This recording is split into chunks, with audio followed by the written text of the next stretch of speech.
오늘은 지난 시간에 이어 무자성과 연기에 대해 말씀드리겠습니다. 바람도 여름에 불면 시원해서 좋으나 겨울에 불면 추워서 싫고, 인간 위주로 보면 태풍은 나쁜 것이나 바다를 건강하게 만드니 이때는 좋은 것입니다. 물도 마찬가지입니다. 바늘이나 연필, 칼, 젓가락, 망치와 같은 여러 가지 도구들도 용도에 알맞게 쓰면 좋은 것이나 잘 못 쓰면 무기가 되고 맙니다. 주어진 환경도 좋은 것이 있고 나쁜 것이 있다고 생각하기 쉬우나 이건 역시 좋고 나쁨이 따로 없습니다. 부잣집에 태어나거나 가난한 집에 태어나거나 둘 다 극복해야 될 일이 있습니다. 부유한 환경에 빠지면 타락하거나 의타심이 생겨 홀로 서기가 어려워지므로 이것을 극복해야 되고, 가난을 극복하지 못하면 좌절하게 되고, 극복하게 되면 자립할 수 있는 능력이 생겨서 오히려 가난이 복이 됩니다. 그래서 같은 환경에서 여러 형제가 자라도 잘 되는 사람이 있고 잘 못 되는 사람이 있는 것입니다. 이와 같이 100% 장점으로 된 것도 없으며 100% 단점으로 된 것도 없습니다. 장점과 단점이 함께 하고 있을 뿐입니다. 한 사람을 놓고 살펴볼 때 단점이 그 사람의 전부가 아니듯이 장점도 그 사람의 일부분입니다. 단점을 미워하지 않는 것이 진정으로 사랑하는 것이며, 이렇게 되면 단점은 보이지 않고 장점만 보이게 되는데 이것이 긍정적인 마음입니다. 그래서 좋아하는 것을 해주는 것도 사랑이지만, 진정으로 사랑한다면 상대방이 싫어하는 것을 하지 않는 것입니다. 일반적으로 수행자는 시끄러운 곳을 피하고 TV나 컴퓨터와 같은 것들을 멀리하는 것이 좋다고 합니다. 이것은 부분적으로는 맞는 말이기도 하지만 궁극적인 가르침으로 볼 때는 맞지 않는 말입니다. 시끄러운 곳에 있어도 내 마음이 조용하면 조용한 곳이 되는 것이고, 반대로 조용한 곳에 있어도 내 마음이 시끄러우면 시끄러운 곳이 되기 때문에 시끄럽고 조용한 곳이 어디에 따로 있는 것은 아닙니다. TV나 컴퓨터도 자성이 없기 때문에 좋은 것도 아니며 나쁜 것도 아닙니다. 쓰는 사람이 어떻게 쓰느냐에 따라 달라지기 때문입니다. 실패하는 것은 나쁜 것이고 성공하는 것은 좋은 것이며, 고통은 나쁜 것이고 즐거움은 좋은 것이라고 생각하는 것이 우리들의 일반적인 개념입니다. 실패, 성공, 고통, 즐거움도 자성이 없습니다. 좋은 것도 아니며 나쁜 것도 아닙니다.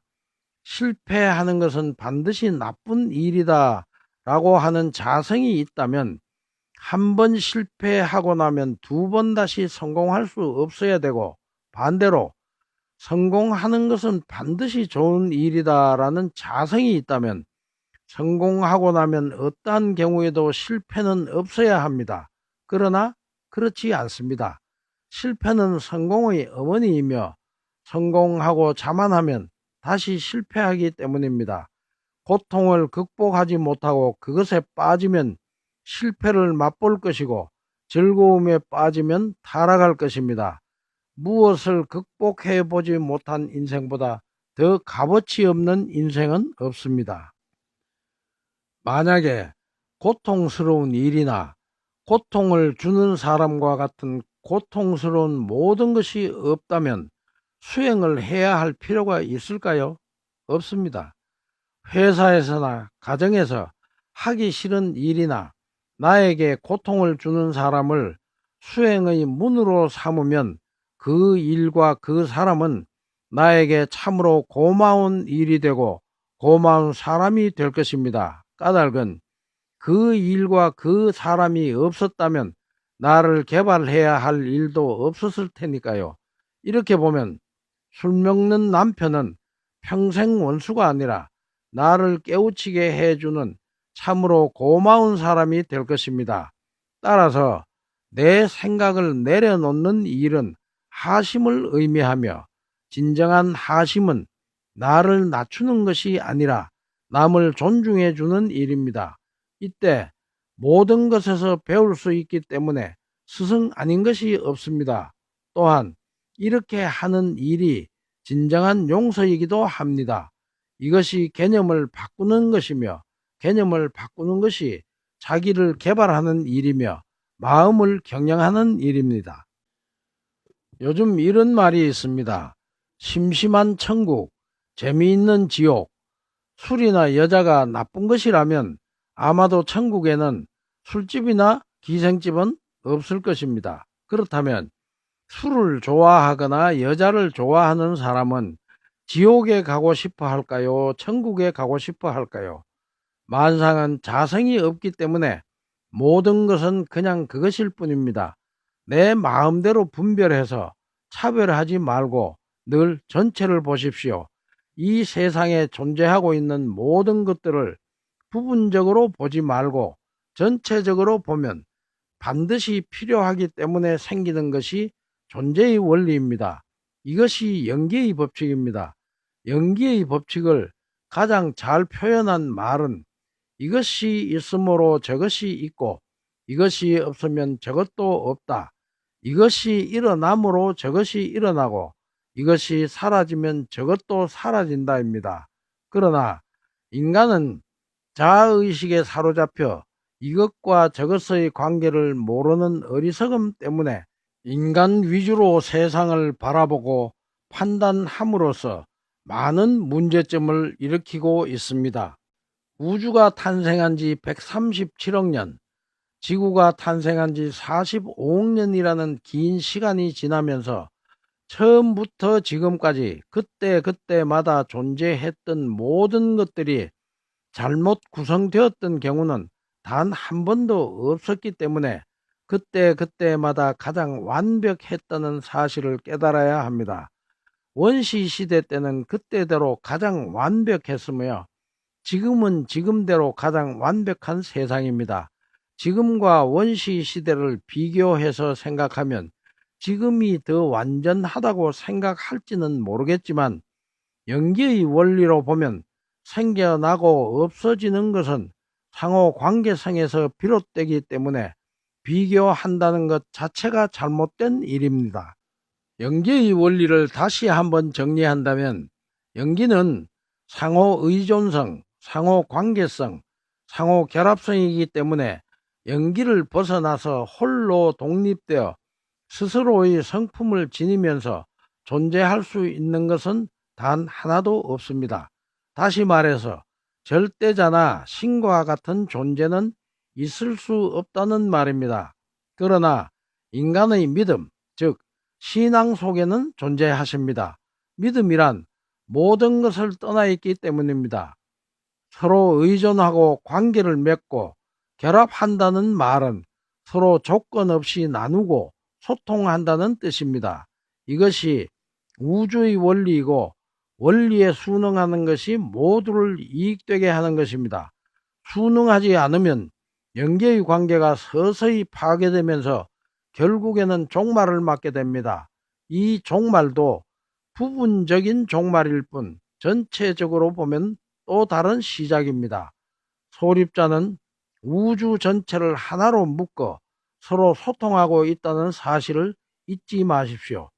모든 과학자들의 꿈인 하나의 힘의 이론으로 우주의 모든 힘의 현상을 다 설명할 수 있는 대통일장 이론을 완성시키고자 하는 이유는 우주 안에 있는 모든 물질의 절대적인 힘인 중력, 전자기력, 핵력의 연기적인 관계를 보다 더 명확하게 밝히기 위한 인류의 노력입니다.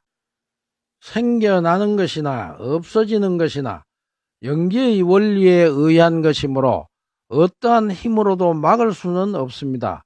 이 원리를 모르기 때문에 인간은 어리석어서 그들의 생각으로 분별하고 차별해서 이익된다고 생각하면 한없이 발전시키려 하고 이익되지 않는다고 생각하면 없애려 합니다. 이러한 일은 인간을 중심으로 또는 개인을 중심으로 하는 생각이기 때문에 전체를 보지 못하고 부분을 보는 것이므로 소통의 고리를 끊어버리게 됩니다. 컴퓨터, 스마트폰 등으로 인해서 일어나는 여러 가지 일들을 생각하면 이해가 빠를 것입니다. 인간 중심주의는 극단적인 개인주의로 변화되어 가정을 비롯한 모든 것을 분열시키고 모두를 고통 속으로 몰아넣고 있습니다. 인간의 병을 치료하는 약을 자연에서 채취해서 만들어낼 수 있는 것도 모든 것이 연기관계로 존재하기 때문에 가능한 일입니다. 과거는 현재에 영향을 미치고 현재는 미래에 영향을 미치는 것도 시간의 연기입니다. 이것은 업의 연기이기도 해서 과거에 형성된 업은 현재의 모든 일에 간섭을 하고 현재에 만들어지는 업은 다가올 미래의 일에 영향력을 미치게 됩니다. 이것이 시간과 업의 윤회입니다. 만상이 생주이멸하는 것도 윤회를 말합니다. 따라서 흥망성쇠도 윤회하는 것이기 때문에 흥하는 것도 순리이며 망하는 것도 순리입니다. 그러나 우리는 일이 잘 될 때는 순리대로 된다고 말하나 일이 잘 되지 않을 때는 순리대로 되지 않는다고 말합니다. 이것은 잘못 알고 있는 것입니다. 따라서 일이 잘 될 때는 안 될 것에 미리 대비해야 하며 안 되고 있을 때는 실망할 필요가 없습니다. 흥하고 망하는 것은 돌고 도는 것이니까요. 연기라는 말의 뜻은 위에서 말했듯이 자연계에 존재하는 만물의 실상을 의미하기도 하지만 또 하나의 뜻으로는 이것과 저것의 상호 관계성의 의미도 있기 때문에 원리에서 이치가 나오고 이치에서 정보가 나오며 모든 학문도 논리적으로 서로 연결되어 하나로 통하기 때문에 원리를 깨달으면 모든 것이 한꺼번에 해결되는 것입니다. 무자성의 원리는 많은 경우에 활용되며 업의 윤회와 자업자득의 원리를 무자성의 원리와 하나로 연결시키면 지금 현실에서 나에게 일어나고 있는 모든 일의 원인을 알게 되므로 모든 고통이 다 해결될 수 있습니다. 자세한 내용은 앞으로 공부하도록 하고 오늘 강의는 이것으로서 마치겠습니다.